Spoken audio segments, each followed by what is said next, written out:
शरीयत ऐं आइन न मञींदड़नि खे पाकिस्तानी न मञींदासीं। आर्मी चीफ जो ऐलान। संदसि चवणु आहे त धरती ते फसाद सभ खां वॾो ॾोह आहे। सोशल मीडिया ज़रिए ॾफेड़ पखेड़ जी कोशिश कई पई वञे।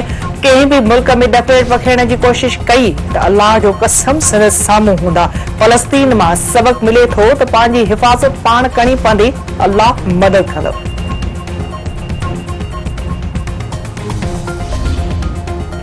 वज़ीर आज़म शहबाज शरीफ जो चवणु आहे त 9 मई मुल्की तारीख़ जो सभ खां वधीक ॾुखोईंदड़ वाक़ियो आहे। सोशल मीडिया ते कूड़ ॻाल्हाईंदे हक़ीक़तुनि खे मिसारियो पियो वञे। Army chief general Asim Munir मुल्क जे बहितरीन मफ़ाद में कमु करे रहियो आहे। पाण खे पाकिस्तानी करार ॾींदड़ मुल्क सां दुश्मनी करे ॼाणण, माज़ी मां सबक़ हासिल करे वधीक मेहनत सां अॻिते वधण जी ज़रूरत आहे। महांगाई ऐं महांगी बिजली मां छुटकारो फौरी तौर ते मुमकिन नाहे। बिजली अघनि में घटाई लाज़मी आहे। आर्मी चीफ ऐं इत्तेहादनि सां मशवरो कयो पियो वञे।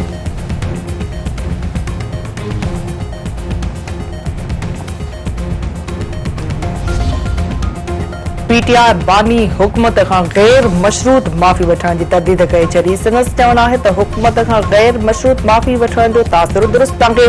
मौजूदा हुकूमत 2 महीननि अंदरि ख़त्म थी वेंदी। 9 मई वाक़िअनि जा सीसीटीवी फुटेज साम्हूं आंदा वञनि। विगोड़नि में को कारकुन मुलविस हूंदो त पार्टी मां निकाली ॾिनी वेंदी।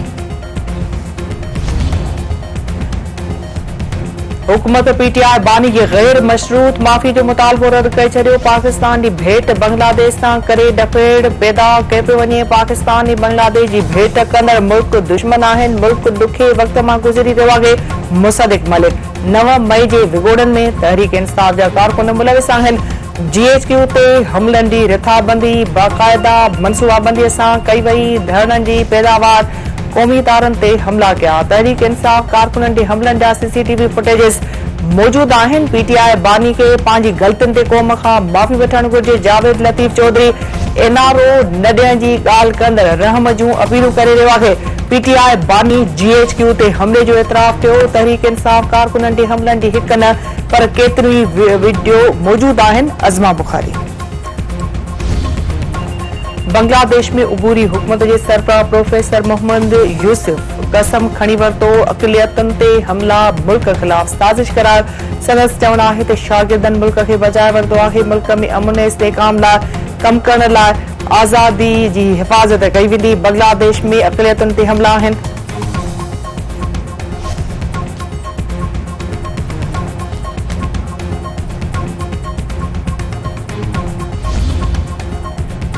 ईरानी निगरान परॾेही वज़ीर अली बाकरी जो चवणु आहे त इसराइल खे इस्माइल हानिया जे क़त्ल जी ग़लतीअ जी क़ीमत चुकाइणी पवंदी। यहूदी रियासत वटि ईरान सां जंग करण जी सलाहियत ऐं जुरत नाहे।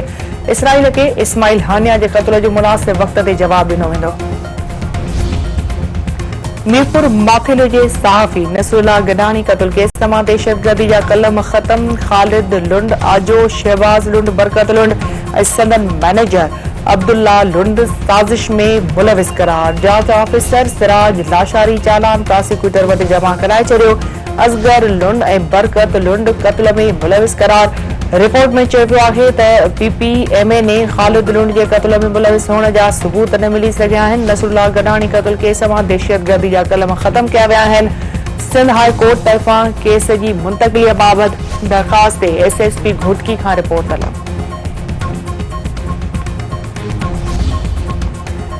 रानीपुर जी पीरानी हवेली में ज़्यादती खां पोइ क़त्ल थियल नीगरी फातिमा फर्डो जे क़त्ल केस में असद शाह, फयाज़ शाह, हिना शाह, इम्तियाज़ मीरासी ते फ़र्दे जुर्म लागू। अॻूणे SHO अमीर चांग जो नालो केस मां ख़ारिज। अदालत केस जी ॿुधणी 12 अगस्त ताईं मुलतवी करे छॾी। ईंदड़ ॿुधणीअ ते केस जे शाहिदनि जा बयान कलम बंदि करण जो फ़ैसिलो।